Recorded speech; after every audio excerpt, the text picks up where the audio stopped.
Hi, I'm Kim Corbin, and I'm the social media manager at New World Library. Today, I'm in the home of New World Library co-founder and best-selling author Shakti Gawain to talk to her about the 35th anniversary of New World Library, the 25th anniversary edition of Living in the Light, and her own adventures on the path of consciousness. I hope you'll enjoy the interview. So it's been 35 years since you and Mark Allen first started New World Library. Did you ever imagine when you first started where this path would lead? You know, I really didn't. I had no idea. I was in my 20s. I'd graduated from college with a degree in dance, which wasn't going to really do much for me because I wasn't good enough to be a professional dancer. I'd done some traveling. I actually ended up traveling all around the world on kind of a shoestring, as a lot of us were doing in those days. And when I got back to my home in the San Francisco Bay Area, I realized that I was on some kind of path that had to do with me learning and developing myself as a person and discovering what my gifts are to share with the people in the world. And I just was really following my intuitive feeling, although at that time I didn't even know that much about intuition, but that's what I was doing. And one day I went to a workshop, because of course I was reading all the metaphysical books and going to the workshops, and in a workshop on creative visualization, the teacher had us write out, our expectations or our visions for next year, and then for 5 years, and then for 10 years. And I remember thinking, how do I know what I'm going to be doing in 5 years? My gosh, that seems like forever, Well, when I did the exercise, I actually wrote each thing for each of those years. I was shocked and amazed because this entire vision came to me that I really had no idea about. Writing books, leading workshops, traveling around the world, and all those things. And that's what has happened. That's what came about. Wow, so it was really meant to be. It was really meant to be. Yeah. Absolutely. Yeah. Yeah, and then Creative Visualization, which is an international bestseller now, was the book that started it all. So how did Creative Visualization come to be? Well, at that point, my friend Mark Allen and I were leading workshops and imparting to people the things that we were learning, that we were excited about. One of them being the technique of creative visualization, which is basically just being able to imagine something that you really want to such a real state that you actually help bring it into being in your life. And I was using that in my life for everything. Need a new apartment? Okay, I'll visualize that. Want to feel greater self-esteem? Okay, I can visualize that. You can use it for so many things. So I was all excited about that, and what I wanted to share it with people. And I was leading workshops at that point, so I decided I would write a little booklet, just a little, with a few of these ideas in it that we were learning. And so I sat down and I started writing, and I was really inspired and, really working on it for a while. And then something happened, and I just stopped. I got blocked, and I couldn't write anymore. And I didn't know what to do about that. I realized that there was a part of me that was saying to me, who do you think you are? I mean, I had just begun all this work. Really, I was in just the first few years of this kind of self-discovery, and I thought, oh my gosh, that's true. Well, who do I think I am that I would have, things to impart to people that would be useful and valuable to them? So I stopped, and I stopped for several months. And really what's interesting is what got me going again was the fact that I had actually sent out a little message to my people on my mailing list saying that I was going to have this little booklet that would be available at a certain time, and they could send in $5, and I would send it to them when I got it done. So a few people sent me $5. And then I wasn't working on the book, and I started to feel so guilty that I said, I sent them word and said, I'll send your money back if you want. And they all basically responded, no, just keep it and send us the booklet when it's done. So I felt guilt was a perfect motivator for me at this point, which just goes to show you that anything in life can motivate us. because then I really felt like, okay, I've got to get this done and send this to these poor people. So I did that, and I did finish it, and I did feel good about it. And we didn't even try to do anything with a big publisher. We just sort of decided to do our own publishing. And so I borrowed $1,000 from my mom so we could print up the books. And I took them around to the bookstores in our area. In those days, you could just do that, take them and put them on consignment. And the book began to sell, and gradually, as an underground book, and then just kept on for the last 40 years now. Yeah, it's amazing. It's amazing. It's amazing. Yeah. So there's a lot of writers out there who would give anything to have touched as many lives with their writing as you have. And I'm wondering if you have any advice for aspiring writers who might be, stuck like you were at one point, or who are having a hard time getting going on their project. Yeah. Well, first of all, I want to say I am so grateful that this path has been given to me. I never would have known and never would have visualized it. Although I do realize that when I was a kid, I loved the library, I loved books, and I used to imagine that there was a whole shelf full of books written by me. Only they were horse books, because that's what I was into at that time. But I realized years later, looking back, it was a creative visualization of what I wanted to do, but I forgot all about it and didn't think of it again until after I'd written my first book. Wow. So, so for writers I would say really, really see if you can just write for yourself, not thinking about what that person will think or what this person will think or even what your own inner critic's going to think, but just try to write what's really sincere and right for you, for yourself, and not necessarily that it's going to go out in the world.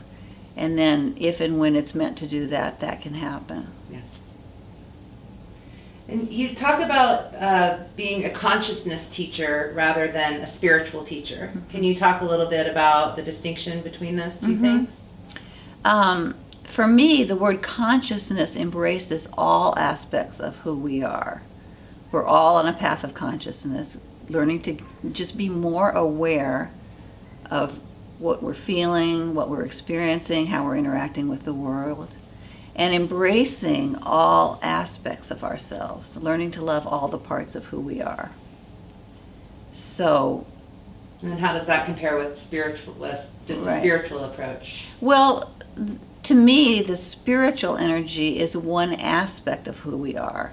The consciousness that we're developing is the whole picture. And one slice of that pie, one part of that is the spiritual aspect of who we are. But I see it as a particular energy that, that we need, and that's really wonderful and important, that links us to that higher self or that deeper self or whatever you want to call it, soulful self. Yeah. But consciousness embraces it all. Spirituality exists within the consciousness. And our job here is to embrace all that, spiritual and otherwise. So New World Library recently published the 25th anniversary edition of your bestseller, Living in the Light.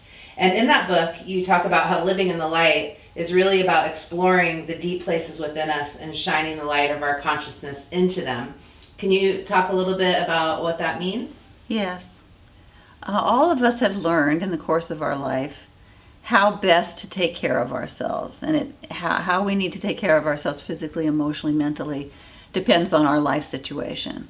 But we all evolve into our adulthood with certain characteristics that are definitely like my personality. So, for example, if you're a very responsible, hardworking, busy person like I am and a lot of us are, that's wonderful, and we can create a lot in our lives that way. But if we're too busy and too responsible and don't have enough of the opposite side, which would be the ability to relax and slow down and nurture yourself from time to time at least, if we don't know how to do that, then we're living our lives out of balance, and it gets more and more difficult to do that as we go along. So what my work is all about is about learning to really embrace and take care of all those parts of us and let them all have their space and time while we're still consciously holding them. So that, to me, that the parts of ourselves that we are less known, the primary selves are the ones that we know about in ourselves. The disowned selves are often the parts of ourselves that we either don't know about, or we think they're not very good or bad, or we've been told don't be like that, or don't show those feelings, or don't do that. And those become our disowned selves. And that's what is often called the shadow. And that can sound kind of scary, but it really isn't. It's really just the pieces of ourselves that we haven't learned to love yet. So this is about learning to love all the parts of ourselves, even the parts that we think aren't very lovable. Turns out we need them all. Oh, I love that. So not only is New World Library 35 years older since this whole journey began, but you are as well. And so I'm curious how the aging process factors into this work and kind of what you've learned along the way as far as that goes. Well, it's shocking. Absolutely shocking. I don't know who thought this up, but aging is really challenging, and I just never thought it was going to happen to me. But lo and behold, it does, and fortunately it does tend to bring a certain amount of wisdom and understanding and deep depth of connection with life. And anything that we haven't yet really worked through starts coming up in later life. The things that we haven't got to yet, they begin to call our attention, like our bodies saying, maybe you need to not push me so much anymore. Maybe I need more time to, rest and recuperate or whatever. Yeah. Yeah. And so it's in a way, it's like those disowned selves, or if you're a real active person, then you really have no choice but to get to know your more disowned selves. And because in our culture we are so identified with action and production and doing and making things happen, nothing wrong with any of that. But if we don't have that opposite side access to it, yes, to be able to nurture ourselves and have being time. We're very good at doing in our culture. Most of us are not so good at being in a nurturing way. So that's what often life is bringing us in our older age, just the different qualities that we haven't developed yet, and now it's time to. Oh, that's great. Yeah. What a wonderful way of looking at it. Yeah. It helps. Yeah. And if you were going to offer one practice or exercise that people can do in their lives to be on this path of consciousness and be more connected, what would you suggest? It's hard to choose because there are so many, but I think I would have to say that what I consider to be the basic process for getting in touch with your intuitive inner wisdom, which is what living in the light is all about. It's very simple. You just sit down or lie down, relax, let yourself go inside. And if you have any question or a problem or issue or just wanting more, if there's anything you really want, ask that in that deep, wise place. Ask for what you need. Like, give me more clarity about my work situation or anything that you want. What do I need to do in my relationship, and so forth. So really that going within and just connecting and to that inner voice and asking for what you need. Yes. And it can be very simple, and you just do that, and after you then open your eyes and come back and start doing whatever you're doing, just let your awareness of that deep process be there. So, and it's practice. Practice makes perfect. Learning to follow your intuition isn't really that hard, but it does take some practice and sometimes some real support. Right. So, I remember you once saying that if we checked our emails, or we checked our intuitive messages as often as we checked our emails, that we'd all be in really great shape. Exactly. I love that. Yeah.